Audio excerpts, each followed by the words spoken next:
Difference between correlation, regression and coefficient of determination. So correlation आपको basically एक association बताता है कि क्या जो दो वेरिएबल्स है वो आपस में रिलेटेड है कि नहीं। It shows the strength and direction of variables. जो फॉर्मूला होता है कोरिलेशन का वो होता है R equals to covariance between x and y divided by standard deviation of x and y, and इसकी रेंज -1 से +1 तक होती है।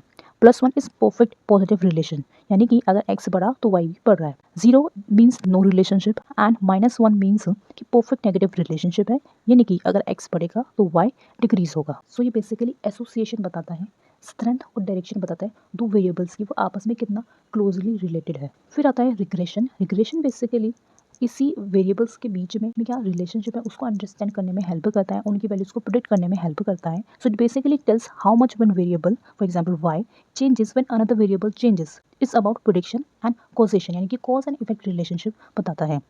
इसका जो सिंपल लीनियर रिग्रेशन फॉर्मूला है वो कुछ ऐसे है, y equals to a plus b x. y यहाँ पे हमारा डिपेंडेंट वेरिएबल होता है जिसकी हम वैल्यू निकालते हैं, a हमारा इंटरसेप्ट होता है जो कि कांस्टेंट होता है, b हमारा स्लोप होता है रिग्रेशन कोफिशिएंट, एंड x हमारा यहाँ पे इंडिपेंडेंट वेरिएबल है। फिर आता है कोफिशिएंट ऑफ डिटर्मिनेशन जिसे हम डिनोट करते हैं r स्क्वायर से। So it basically tells how much of the variation in y is explained bye x, यानी कि किसी वेरिएबल में अगर कोई वेरिएशन आई है तो वो कितना परसेंट किसी और वेरिएबल की वजह से आई है।